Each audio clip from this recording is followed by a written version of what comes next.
So, good afternoon, everyone. I am Dinesh Verma from Scope IS Institute. Uh, a little bit about our institution. We provide uh, classes for general studies as well as modules in general studies.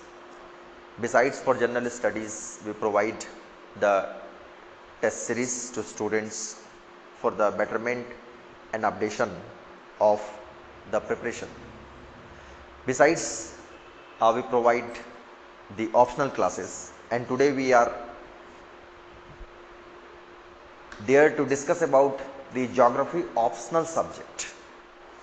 So, geography optional subject will be starting, which will be taken by Rohit Wazir sir. So, let me explain about the classes as well as about our mentor. So, first about Rohit Wazir sir. He is teaching geography optional subject for UPSC Civil Services main examination as well as for state civil service students since last more than 9 years. In addition, he is teaching geography in general study portion as well as. So, some classes that has been conducted by Rohit Wazir sir. So, his classes has been availed for the betterment of student by various institutions in Delhi and around the country, and the prominent being the cities and towns like Chandigarh, Mumbai, Jammu, Pune, Manipur, Dhanbad, as well as IIT Kharagpur students. Besides, he is there with Simla as well as Srinagar University and Kashmir Institute of Public Administration to provide classes for geography subject. Because of his guidance, several students have achieved success in civil services examination. Some prominent results has been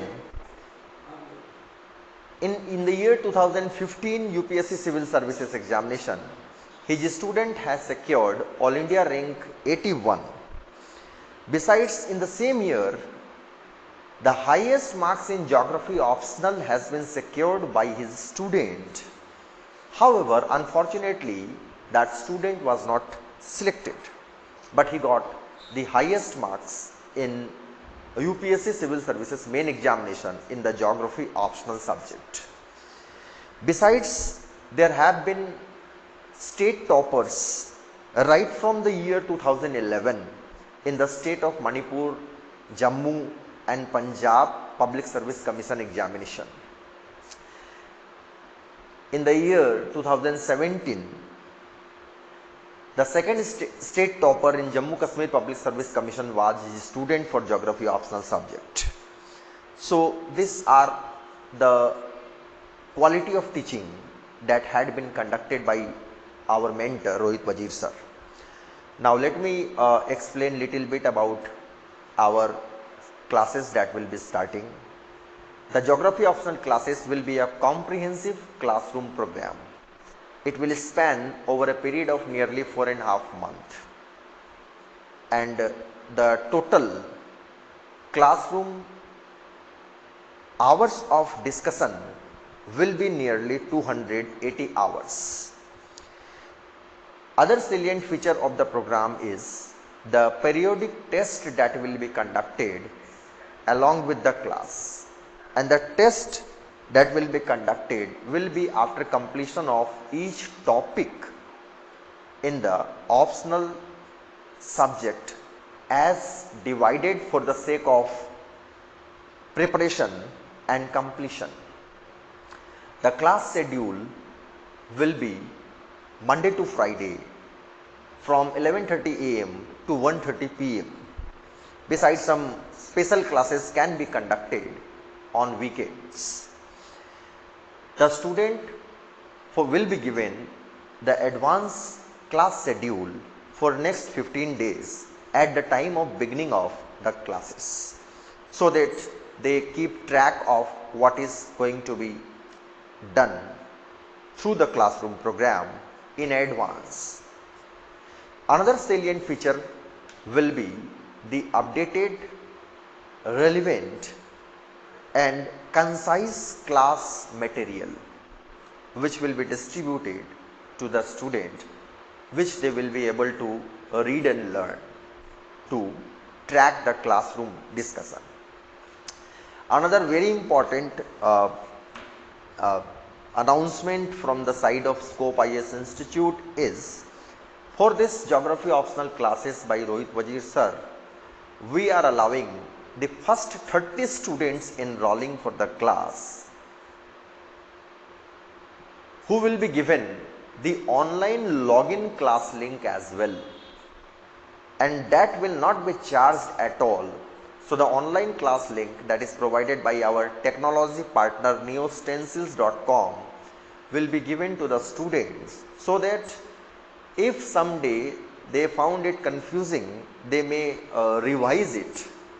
They may revise it with their flexibility, but that is available only for the first 30 students. Afterward, the student enrolling would not be given the online class link, and they will have the opportunity to learn only in the offline class mode. So that's all about the classes by Rohit Wazir sir about geography optional subject. So I wish all the students preparing for 2019 UPSC Civil Services, as well as the student preparing for subsequent years exam, as well as the student preparing for State Civil Services exam, all the best for their preparation. So let us have the opportunity to get the guidance from Rohit Wazir sir, who will be discussing about the geography optional subject as contained in UPSC Civil Services examination, the syllabus for that, as well as the strategies that is to be pursued by the students. So thank you very much.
Hello friends,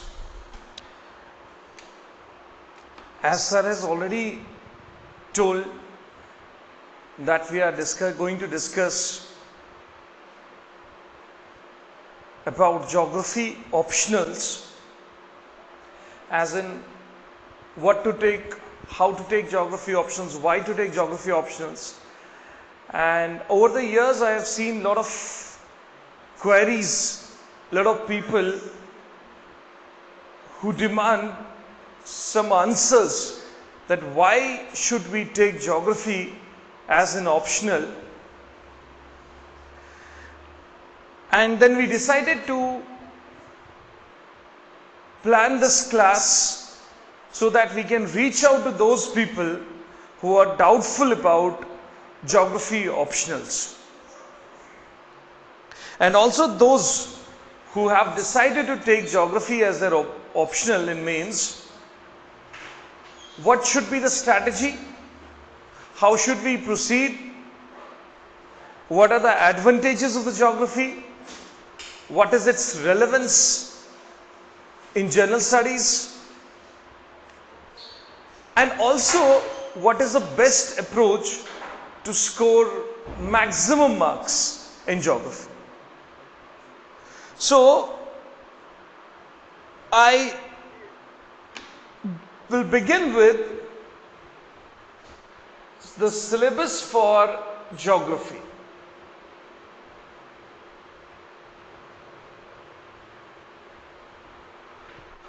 And then we'll also throw a light on what are the best books that are available for geography and the approaches that we should follow for geography. See, first of all, we must understand that general studies in itself is too vast, and taking an optional like geography is even how will it help us in general studies? That is to be discussed. And as so far as the geography is concerned, it has a vast syllabus, there is no doubt about it.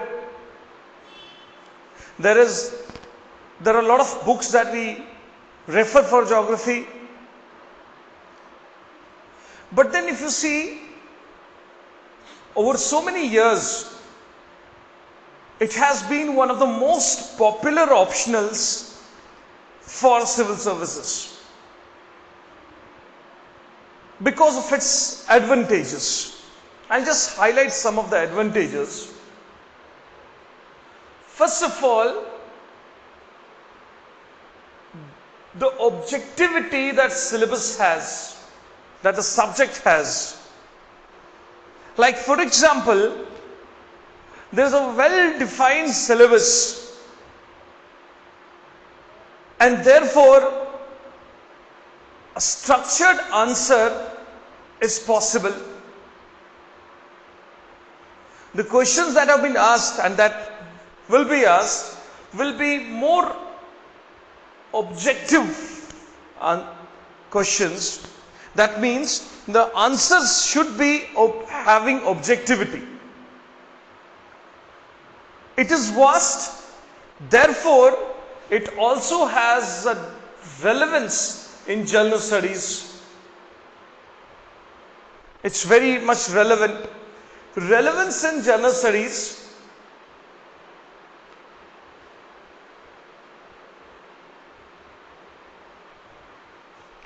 in general studies paper 1. If you go through syllabus, it says world geography with physical phenomena such as earthquakes, volcanoes, tsunamis, so on. It also demands world industries, primary, secondary, tertiary industries. Then what we often do not pay emphasis to is its relevance in general studies paper 3. Because in paper 3 we have topics like agriculture, cropping pattern of India, irrigation of India, and also infrastructure such as railways, roadways, airways, ports, which will be discussed, which will be covered in the optionals. In other aspects, we also study social geography, which is very much relevant for the topics such as social issues and society of India, Indian society.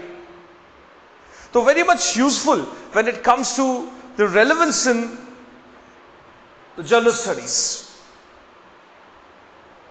Now another aspect, another advantage, it's scoring.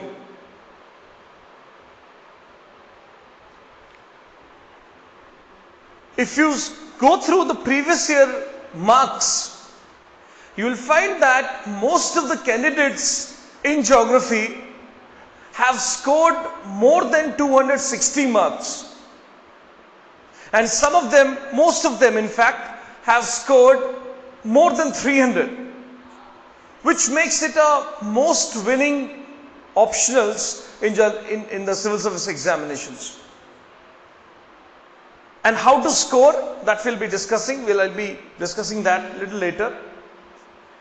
Then another advantage is that it has a very defined syllabus. Syllabus has been elaborated. It's not reading between the lines. It's not interpretation.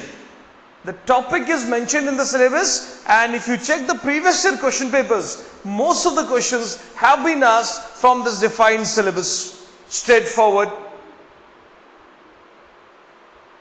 So if you read these topics carefully and go through every aspect of syllabus, you will be getting good marks in exam. And let us now discuss what are the different aspects of geography and what are the different syllabus, different components of geography that we need to study for this exam. So far as the syllabus is concerned, in General Studies paper 1, in Geography Optionals paper 1,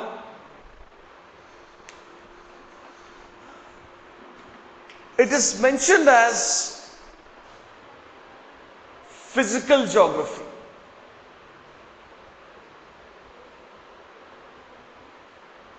Physical geography. And the topics included in physical geography include geomorphology. If you open up the syllabus for geomorphology, you will find that this topic has subtopics such as interiors of Earth, continental drift, plate tectonics, mountain building,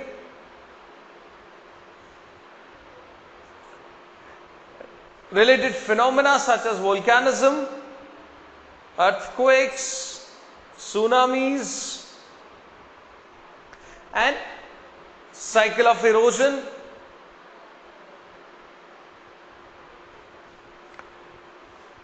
Now, you will find that students are very comfortable in this part of geomorphology.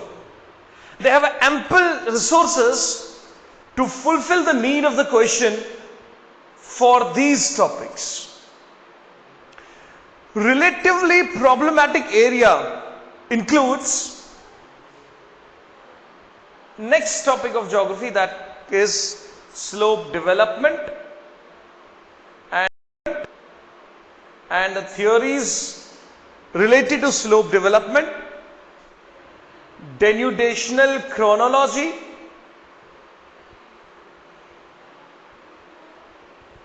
and erosional surfaces. Then topics such as applied geomorphology,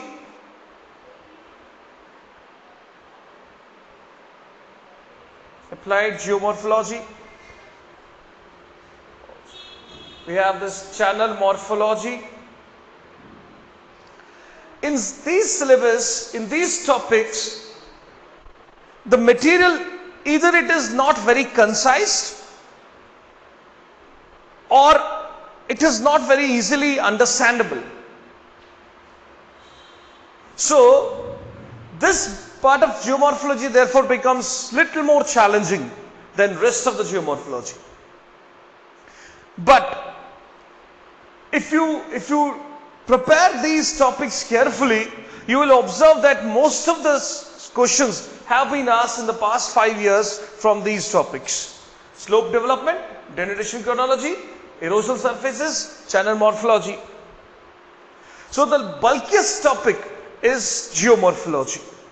It takes some time, little more time than other topics to cover up the syllabus, but then still very scoring, very rewarding topic.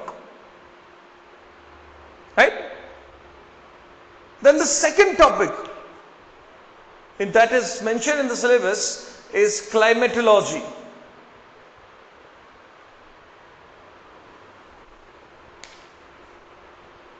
Which is relatively simpler topic, but conceptual, needs a conceptual clarity. And that conceptual clarity, topics include atmosphere and the structure of atmosphere, temperature, heat budget, atmospheric pressure, pressure belts, atmospheric circulations, including winds, jet streams, clouds. Then other topics such as cyclones, anticyclones, air masses and frontogenesis. And then comes the topic climatic classification. Climatic classification plus applied climatology.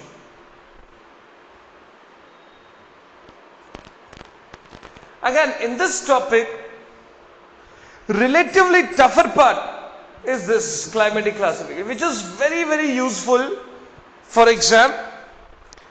I find people very comfortable again with these atmosphere, heat budget, pressure, etc. conceptual. Now this is very factual. Most of the questions in the past have been asked from this climatic classification. See, it's difficult to remember, but not very difficult. If you remember it, you are going to get straightforward questions and again very rewarding. And for climatology, I suggest we should be very clear with the first part of climatology.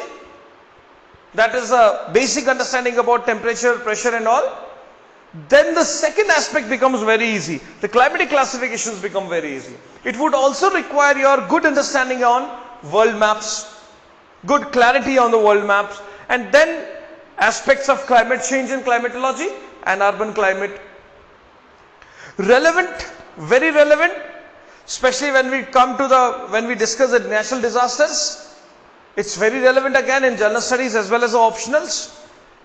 Third topic includes oceanography. You see, oceanography actually deals with hydrology. It deals with hydrosphere. It deals with the processes that take place on the surface of ocean and properties of ocean water and the ocean bottom relief. Now here in geomorphology, we study about volcanoes, fold mountains and the structures that are found on the surface of earth. Here in oceanography, there is one topic related to the ocean, the geomorphology, which is called as ocean bottom relief, which includes study of sea mounts, ridges, fault lines in oceans, volcanoes and so on. Then next aspect of this is salinity, ocean salinity and ocean temperature, including TS diagram. So, if you understand temperature in climatology, you can also understand temperature distribution on the surface of ocean, and there are some common points that we have to discuss in oceanography.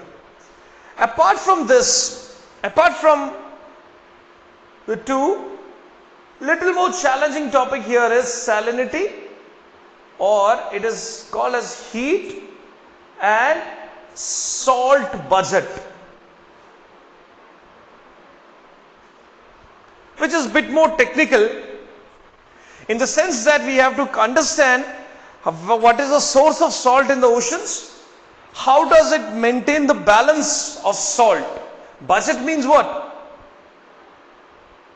Incoming, outgoing equal to 0. So how does this balance, how is this balance maintained, is basically discussed in heat and salt budget.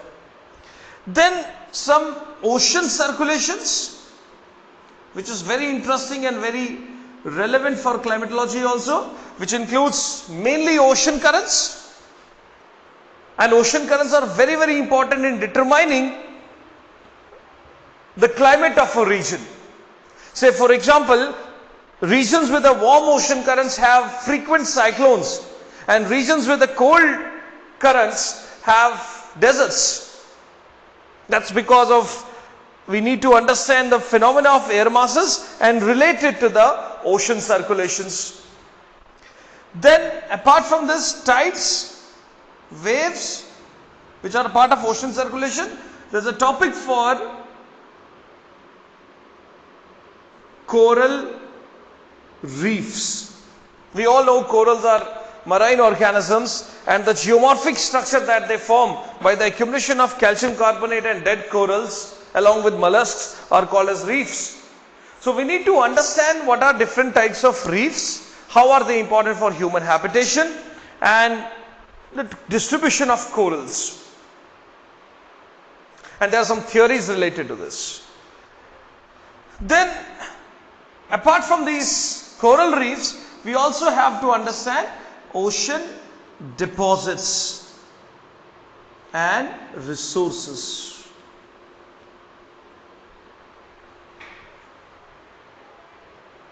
Now these are some of the topics that we need to discuss in oceanography.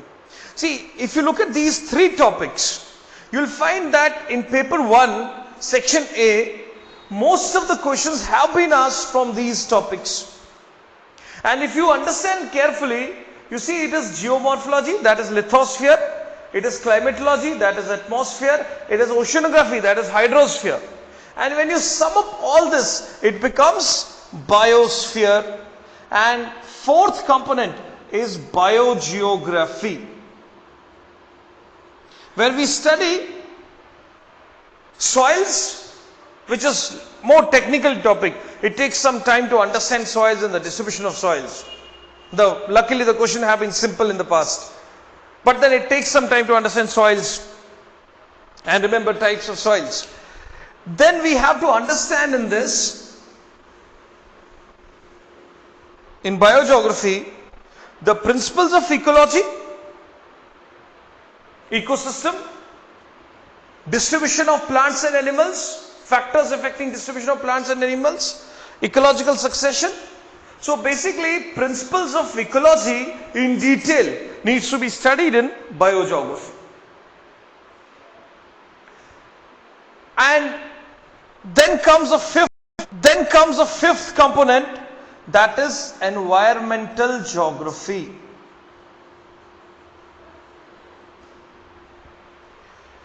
Environmental geography. Paper 1, fifth component, which is in present context very, very relevant, because we are talking about disasters, we are talking about climate change, we are talking about, these days there is a discussion about the human impact on ecology. All these topics will be covered in environmental geography. So these are 5 major topics of physical geography. Now let me discuss some of the questions that have been asked in this topic. Say for example, the easier and tougher questions. I'll discuss probably 2 types of questions. Relatively easier questions that have been asked include Daviscian model in geomorphology. Like this year to 2017, there was a question on landform as a factor of structure, process and stage. If you study about geography, geomorphology, the very first topic, the very introduction of geomorphology begins with this, that what are the factors that determine landform development, landform changes. And W.M. Davis in 1899 itself had given this concept, structure, process, stage, which is also called as Daviscian trio. Structure means lithology. That is, what is landform composed of? Process includes erosional process. Stage includes time.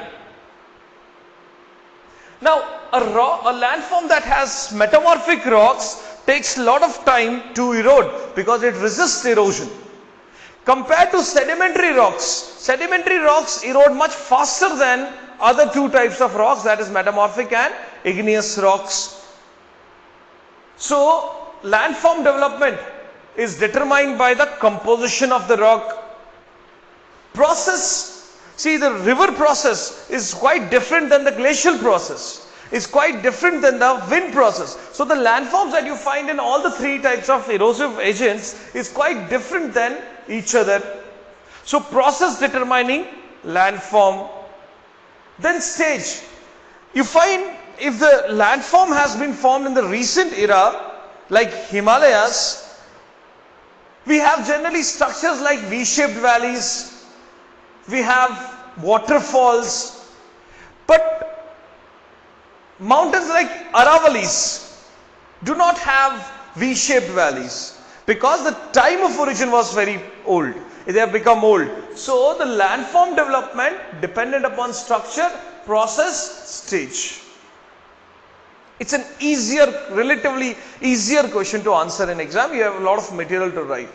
And when you mention Daviscian trio, when you mention the structure, the factors affecting structure, process, stage, you will be getting good marks. But tougher questions. I saw a lot of people in panic when the question was asked in exam about the American school of thoughts of subaerial erosion.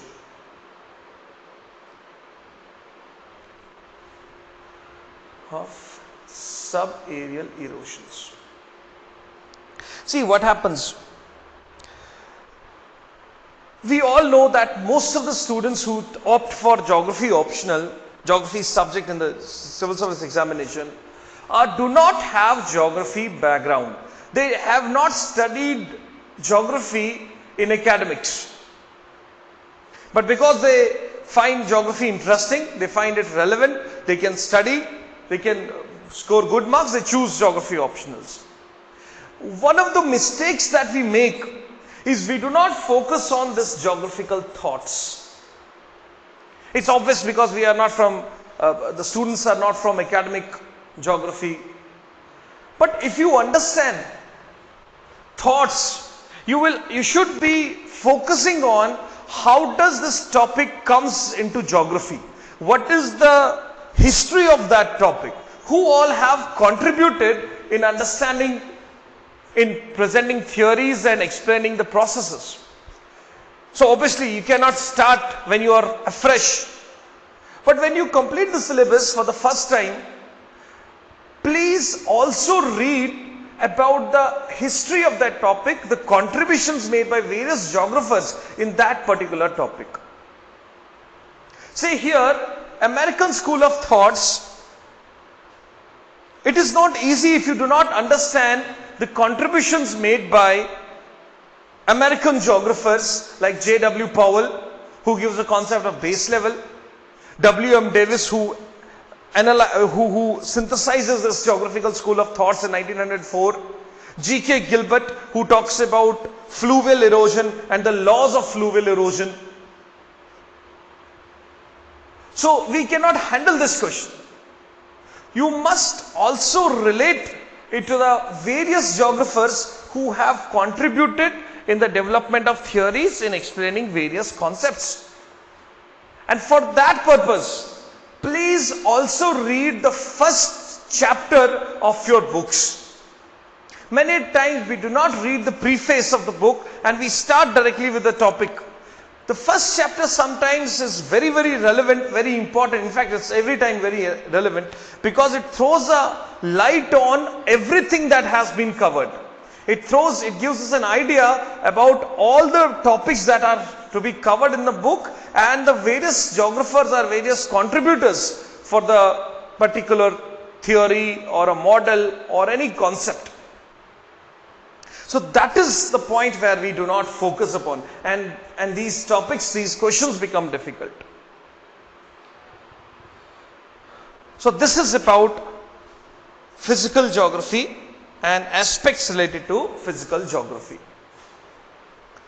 Second point is about the books that we need to focus on physical geography. See, I always say this, that when we prepare for the UPSC exams, first thing that we do is we collect lots and lots and lots of material. And I say it on a lighter mode at times, that before becoming district collectors, we become material collectors. We collect a lot of material from here, there, and there's no dearth of material. Today in the age of internet, we can collect a lot of material. But the question is that material relevant?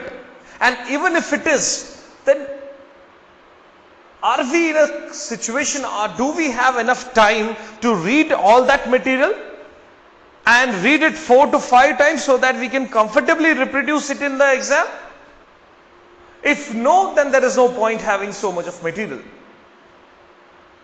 So rather than going for 10 books one time, you read one book 10 times. That will be more beneficial. So I'll suggest some of the references. It is also present, it is also available in our material. Physical Geography by Savindra Singh, which is treated as Bible in India for UPSC preparation for physical geography. It's very important. Yes, all topics have been compiled together, so it will be useful. It will cover most of the topics of geomorphology, climatology, and some topics of biogeography as well. For geomorphology, you must also refer to Geomorphology by Savindra Singh. This is one. There is one more book by Geomorphology by P. Dayal. It's a good book, not as elaborate in some topics as Savindra Singh, but a very good language and covers most of the relevant topics. For climatology, there's a reference book, Climatology by D.S. Lal. Some of them also focus on Critchfield, but I don't want you to go for Critchfield as such. Oceanography. For oceanography, there are 2 books that he can refer to. One is Sharma and Wattle. 2 books that he can refer to. One is Sharma and Wattle, plus Oceanography by D.S. Lal as well. Then for biogeography, environmental geography, one thing is that you can refer to biogeography by Savindra Singh, plus you must also go through various reports of Ministry of Environment, Forest. There's an annual report published every year. You can go through that as well. But then the biggest question is, do we have ample time to read all this? So that is why we have designed the class material from these sources, which is concise along with class notes. Right? so that we can compile all this material and present it to you, give it to you, so that you can read it again and again.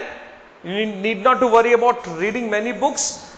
For references, please, you must take this book, Savindra Singh and Geomorphology by Savindra Singh. Rest you can trust class material and the class notes. Then let us go to the section B of geography. That is paper 1, section B, which is mainly about human geography. Topics that are mentioned there, I'll just mention the major topics here, is perspectives in geography, human geography. Now this topic is basically geographical thoughts.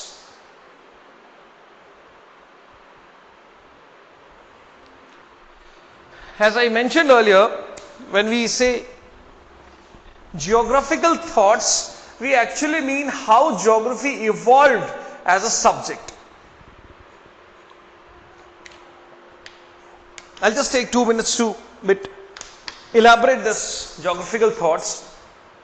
See, when any subject for that matter has its own history of theories, concepts, model building, and how this subject was shaped with time,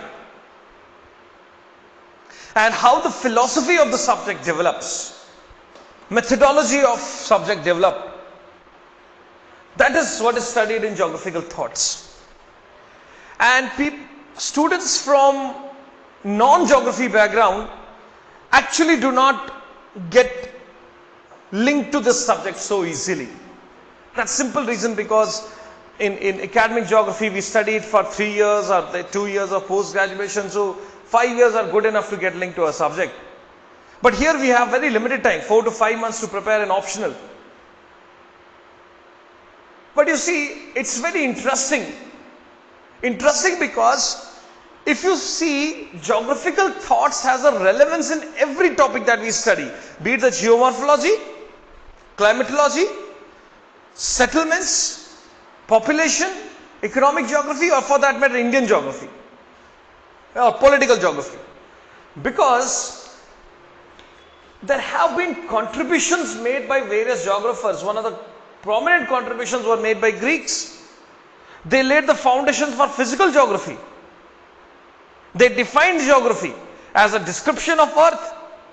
They laid the foundations for mathematical geography and drew latitudes. Then Romans.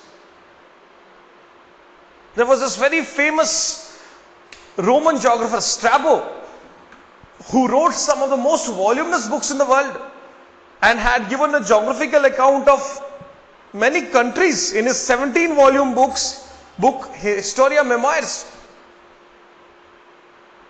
and so on. Then there was a contribution made by Arabs.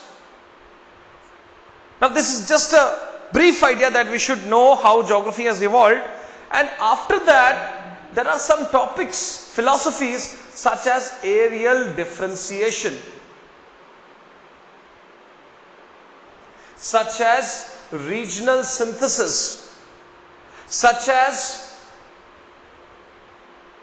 systematic determinism, possibilism, which is dichotomies. See now, how did this evolve? I'll finish this topic. In the medieval ages, geography was treated as a description of earth. But then question arises, how do we describe earth? Should we describe earth as a systematic studies, laws, generalizations, or should we should we study geography as a descriptive sciences? So whether it is systematic or descriptive, there was this debate of general geography and specific geography or regional geography. So therefore these topics come: areal differentiation, systematic geography, regional synthesis, approaches that we need to follow for regional synthesis. Some of them say that we should go to every region and understand its geographical phenomena. Some of them say no, they are interlinked, so we should develop laws and relate them all over. So approaches developed: nomothetic approach, ideographic approach. Then further philosophies developed, whether it is nature that determines the course of history, which is called as geographical causation of history, determinism, that nature determines everything, nature is supreme. Then as human becomes active, possibilism, that man can change his milieu. With the rise of French school of thoughts, this possibilism comes into existence. Then there was a debate of determinism and possibilism, which later culminated into a movement which was called as quantitative revolution.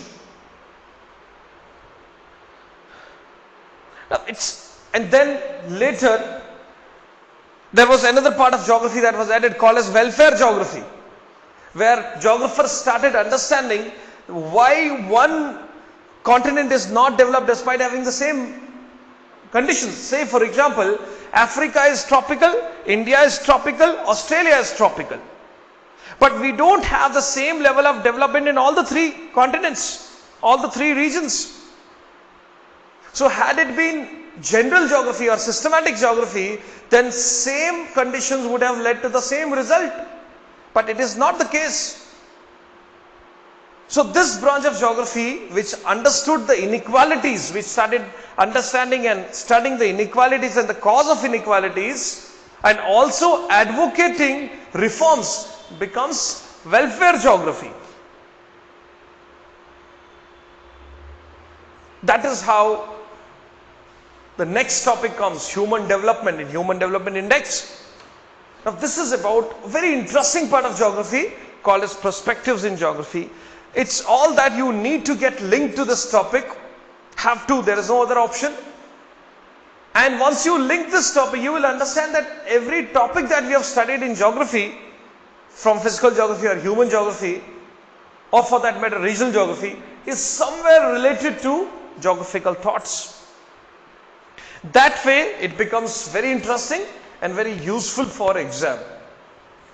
Now to study geographical thoughts, again it's a bit challenging, especially for non-geography students, those who do not have in academics.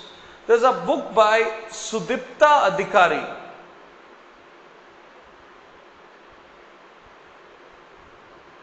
There is another book by Anand Dixit. It's all your choice, whichever you want to take, but Sudipta Adhikari, I'll suggest that you can take that book, and it's a good book. Then comes the second topic, as mentioned in your syllabus, is about population and settlement geography. Population and settlement geography, where we discuss population problems of the world, population distribution of world, various determinants of population, such as population growth, such as fertility rate, determinants of fertility rate, birth rates, determinants of birth rate, death rates, literacy, determinants of literacy. You find some areas poor in sex ratio, poor in literacy. Why is it so? What are the factors responsible for all this? Population policies of world, including Europe, which is more pro-natal policies, and in India it is anti-natal policies. In other countries, developing countries especially, anti-natal policies. Why now the Europe is experiencing a negative growth rate of population? There is a depopulation that is happening in Europe. What are the factors for that? How it has happened? And so on. That is how we actually study this part. Then comes the settlement. See, the rise of this settlement geography is again very interesting.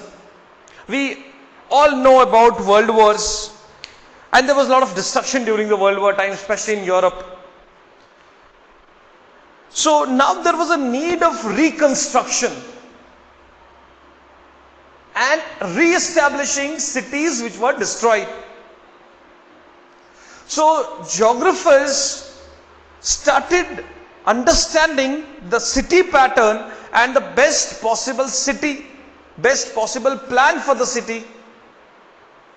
And there were a lot of models and theories which were developed at that point of time, which laid the foundations for settlement geography. So you see settlement geography becoming an integral part of geography after world wars, as there was a need to resettle population, re-establish cities, and that's why settlement geography comes into existence. So this should make it clear that what is to be studied in settlements. It's about cities, it's about how do we understand the city pattern, various models, what is the nucleus of the city, what are the pattern, best possible plan for the city, and also issues related to the development of the cities, like environmental issues, especially related to slums, issues related to the urbanization and the increasing crime rates, settlement. And the same thing is in Indian geography also. For these topics, see, there are many books that we refer. There is one book by Rupa publication, Social and Economic Geography. For settlements, you can also refer to this R. Ramachandran. It is mainly about urban geography, but a very good book, throws a light on various topics that have been mentioned in the syllabus. Then third topic is economic geography. When we talk about the human geography, we must also understand human activities, and the first human activity is agriculture. So we study the agriculture pattern of world. Second human activity, industries. So we study industries and industrial development of world. Third, trading. So we study world trade, existing world trade, and various trade models, various industrial models, various agricultural models. Right. Now this is a very dynamic topic, can be covered by social and economic geography, by Rupa publication, volume 2. This is also volume 2, and plus you should also be using internet for some topics such as new world pattern, trade policies, and so on. Then fourth topic here is about regional development and planning.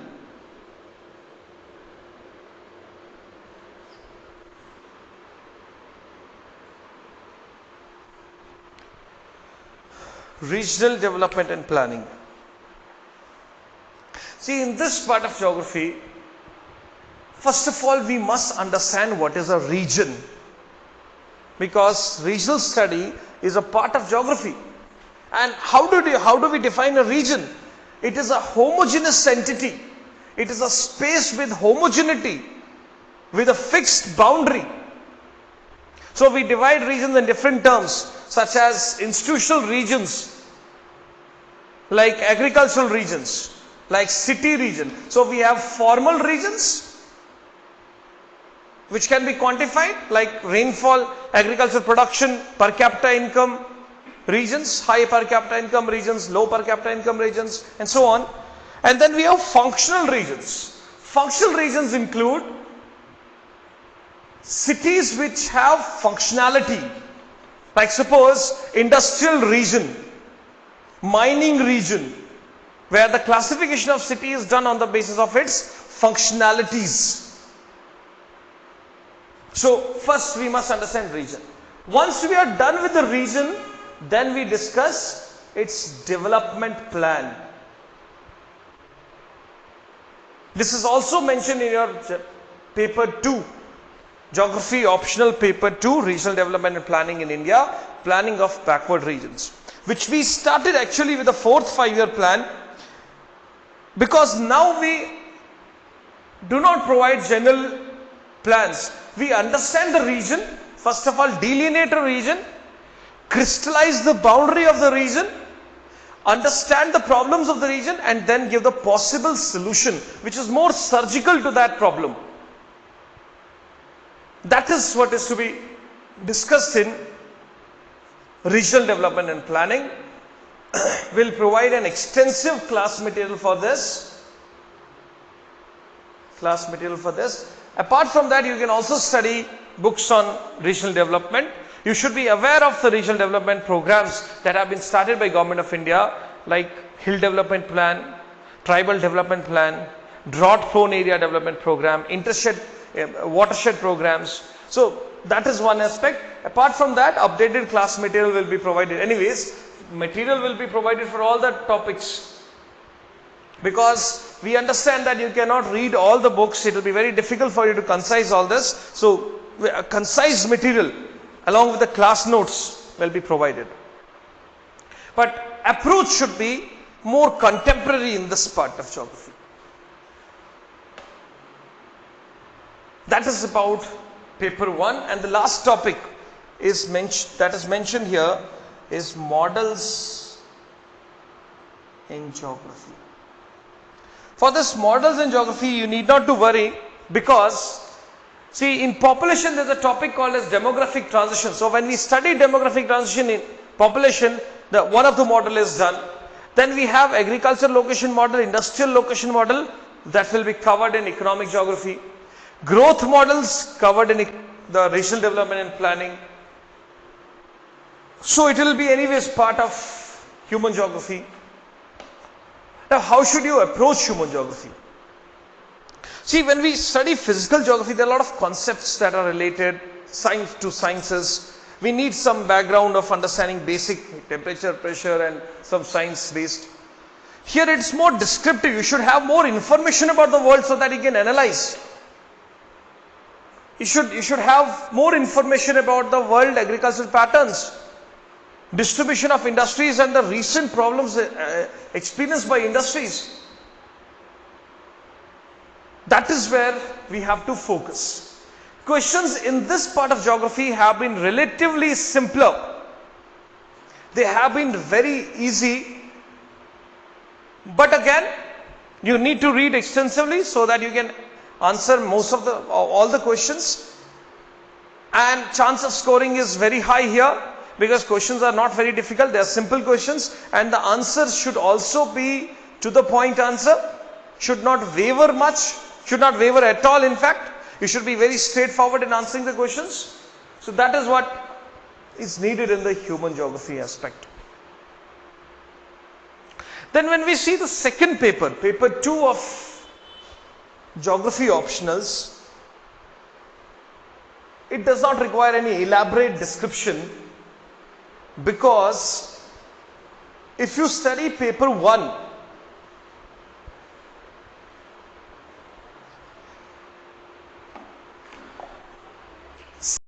similar topics are mentioned in your paper 2 as well, that is in Indian geography.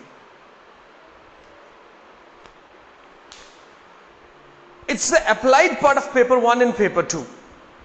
Like there we study world agriculture, here we have to study Indian agriculture and an elaborate discussion on Indian agriculture.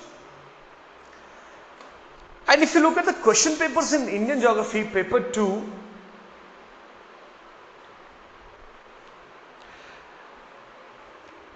see, questions are simple. They can also be asked in your general studies. Say, for example, there were two questions that I'm reminded of. One was the question was asked on Act East policy. We all know what is Act East policy, a continuation of Look East policy. But when you write answers here in paper 2, understand that you must also focus on the geographical aspect. See, when you answer Act East policy, it can be purely political. But you must also understand the geographical significance of Southeast Asia, the geographical relevance of India in the eastern part of the world, the geographical relevance of the resources that is located in the region. We know that it is at the crossroad of the world trade. And being located at the crossroad of the world trade, it has an advantage. So that geographical aspect you must consider. It is a link between Pacific and Atlantic. All the cargoes, trade cargoes pass through this. So therefore it's very important. So geographical significance must also be incorporated in this answer. Same thing, some other questions that can be asked on, like, say, Indian industries, steel plants, location of steel plants, location of agro-based industries and so on. You must think, have we studied any theory in paper 1 that can be connected here? Say, for example, for this question that was asked on, for the steel plants, we can easily relate Weber's industrial location model. We can relate industrial location model because it is raw material dependent and also the market dependent. So the location of industries should be in proximity to the availability of resources and availability of ports. So you find most of the steel plants in Chota Nagpur region because it is resourceful and also close to the major ports like Paradip, Haldia and Vishakhapatnam. Right? So this is how you link two topics, paper 1 and paper 2. That depends upon your thought process. Otherwise, topics in Indian geography, very, very simple. Reference for this topic, Indian Geography by D.R. Kullar. You can read that. Plus, you need to be updated with this magazine Kurukshetra, which gives an extensive coverage on rural development, especially in agriculture and irrigation and so on. You must also refer to Yojana. It will be very handy, very useful in answering questions. There were contemporary questions are asked in paper 2. That will also be very useful in answering with the paper 3 of your general studies. So that is a brief discussion on about syllabus of geography, books that we study in geography. See, now coming to the scoring aspect, how scoring is geography.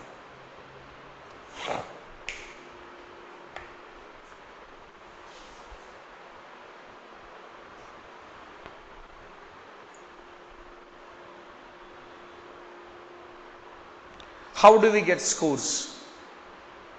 By writing what is relevant, in fact by writing the most relevant point, and that's possible because we don't have to interpret many things. The questions like critically analyze are very less here. It's more straightforward questions as per the syllabus, so answer will be straightforward, should be straightforward.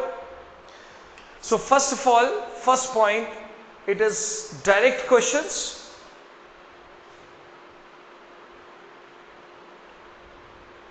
So therefore, answers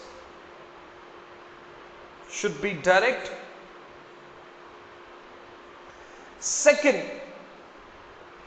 you can draw a lot of maps plus diagrams. which makes our representation very easy.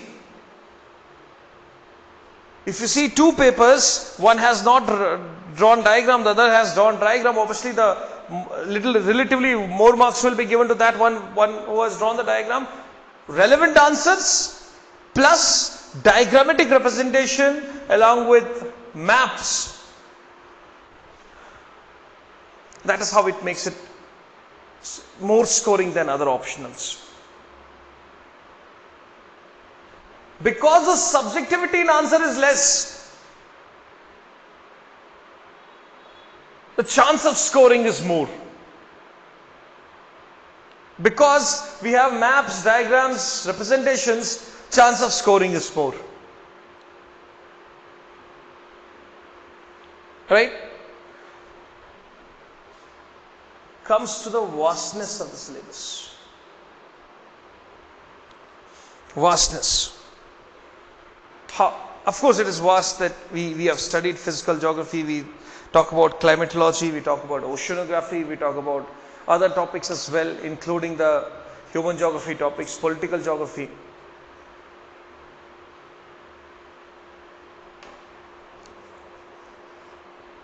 अब question है, vastness can be seen in two ways. One is a bit more pessimistic way, that it is too vast. We have to study this much, that much, and so on.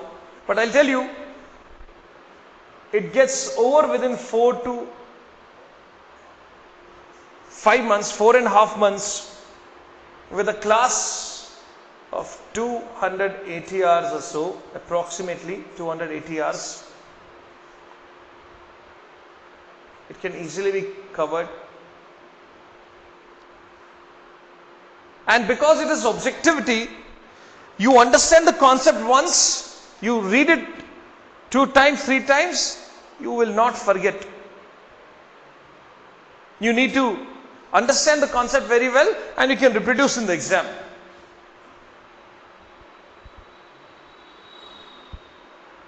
Then comes second viewpoint, a more optimistic viewpoint, that if I cover so much of syllabus, I am also covering so many topics, from physical geography to political geography to contemporary issues to ecology to social geography. This will be helping us immensely in the general studies. You learn so much, you gain so much of information that will be very, very useful, very, very easy for you to answer questions in general studies. That is how the vastness should be looked at.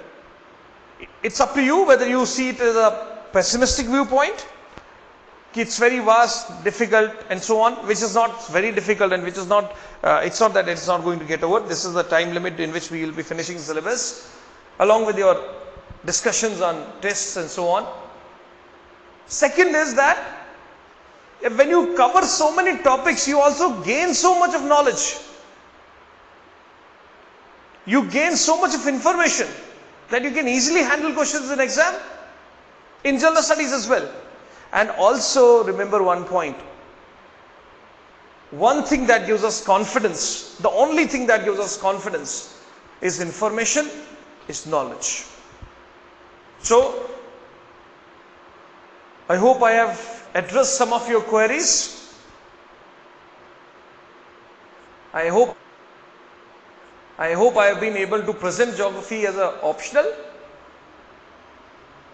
I wish you good luck for your exam and hope all of you get selected. Thank you.